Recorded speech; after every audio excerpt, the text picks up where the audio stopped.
Hi everybody, it's Chris from the Evermore YouTube channel, and we're back with another Rumour Has It show. Believe it or not, the transfer window may not be open yet, but the transfer rumours are already starting to swirl around Newcastle United. So we've got a couple of players to go through here, one main player, and then the other one is just a bit of an update really on a player that's already previously been linked in terms of some other clubs coming in for competition for Newcastle United on that one.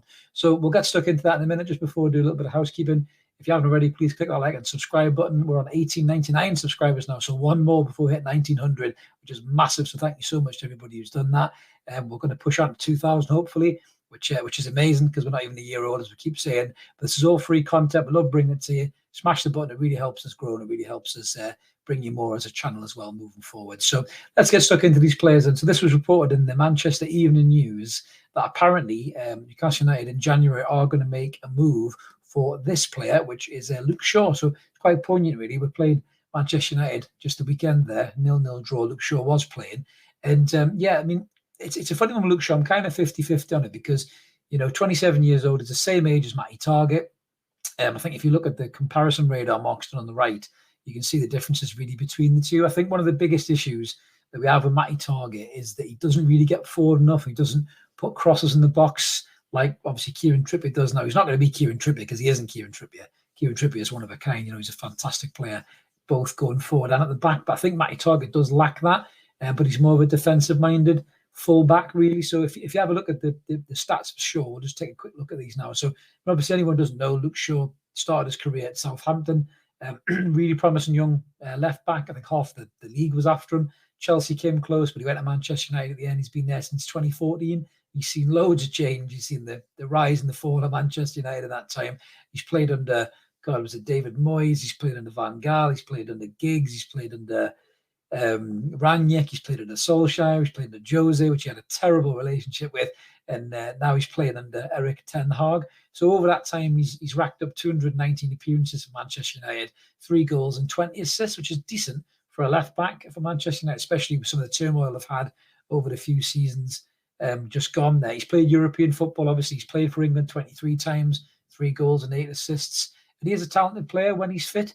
He's very fast. You can see from the stats there, tackles-wise, he doesn't put a lot of tackles in. I think he relies more on his pace and his positional sense. So he's only putting in 1.48 tackles per 90 minutes. So he's in the 15th percentile. If you flip over and look at Matty Targett there, Matty Targett's putting in nearly 2.5 tackles a game. Arguably, you could say that we're under more pressure than Manchester United defensively, even though we have the best defensive record in the league. But Matty Targett puts in more tackles for sure than Shaw does. And Shaw only wins 0.85 of those 1.48. So he's got a tackle win ratio of 57.4%. You can see that Matty Targett's kind of similar. He's in the 57th percentile, but he's making a lot more tackles. Where Shaw really comes in well is he doesn't get dribbled past very often. As you can see there, dribbler's tackled as well. He's really high up. So, he's tackling wingers 98% of the time. And he's kind of uses his strength and his positional sense really to kind of muscle them off the ball and uses that pace to recover as well. But he doesn't get dribbled past very often. As a matter of fact, he's in the 98th percentile of players not getting dribbled past. So as a fullback, I think he's very hard to beat. Blocks-wise, he's doing 2.2 blocks a game. Errors, makes very small errors as well. 69th percentile, he's in there. Aerial successes, he's good in the air. He's over 6 foot. And in terms of his passing ability, the crosses is a big one.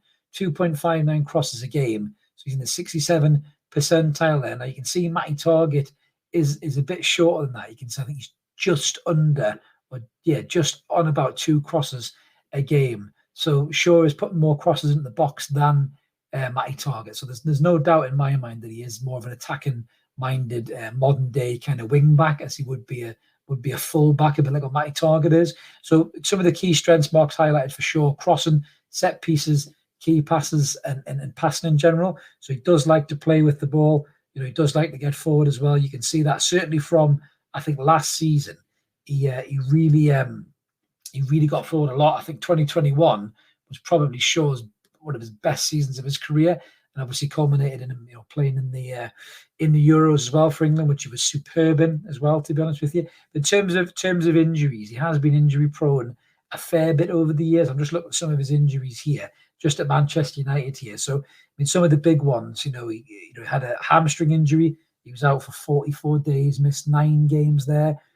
Groin injury, missed 14 games. Foot injury, 14 games.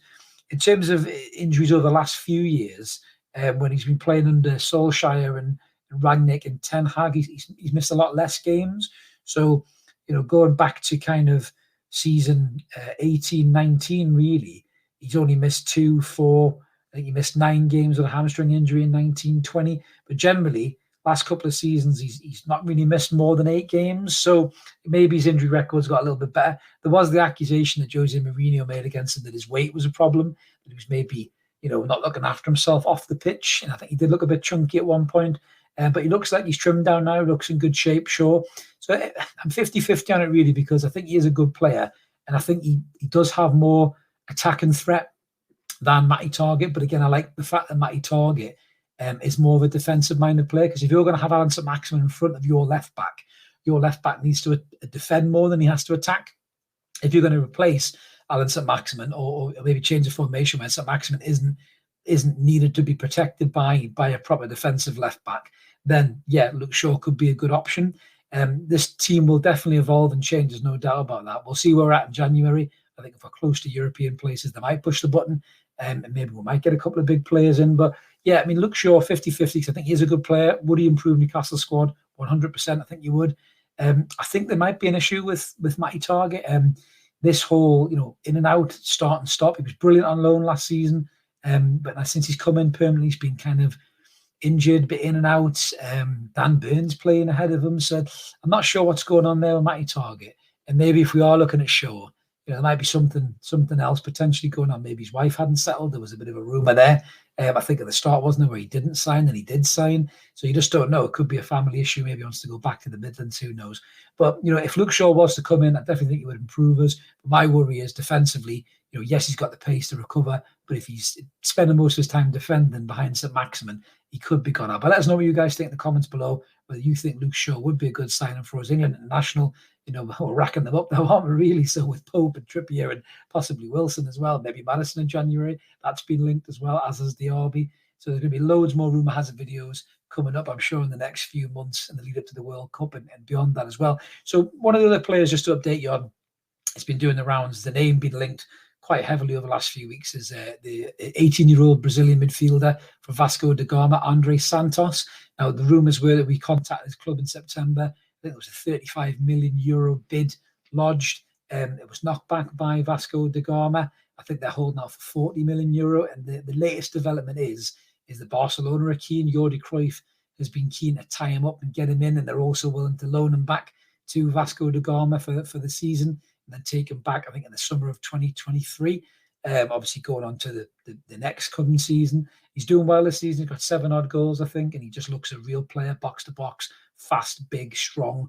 And judging by the last Brazilian midfielder we brought in Bruno Guimaraes, then Christ, if there's anything near him, we'll have a hell of a player in our hands. But I think for us, he'd be one for the future. At 18 years old, you wouldn't expect to get him in the first team.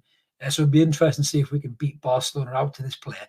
We did it with Garang Kuol against Borussia Dortmund, who've got a great track record of progressing young players. So I would never say never, but let us know what you guys think, if you think we're going to be able to beat Barcelona to Andre Santos. But it just goes to show you the club is not standing still. Dan Ashworth's working hard behind the scenes with his team there, and I think we'll definitely see a lot more of these signings being linked. And the rumour has it videos will certainly be coming back thick and fast, I'm sure. I have to clear my schedule because I'll be recording so many of them. Mark might even jump on and record a few himself. But that's us all wrapped up for this one. So let us know what you think about Shaw and obviously Santos and any other players that you think we may be linked to in the comments. So yeah, it could be an interesting few months ahead. So this is Chris signing off. Let's keep supporting that team, McCoy United. We'll be back soon with some more podcasts, I'm sure. The 2 live shows, and it's all free content, as I mentioned at the start. Please click the button, come and join us. We have the pop-up match reviews and previews, as well as these rumour has it videos. So keep it ever more, guys. There's plenty of Newcastle United chat on the horizon, and we'll catch you later. Cheers, bye.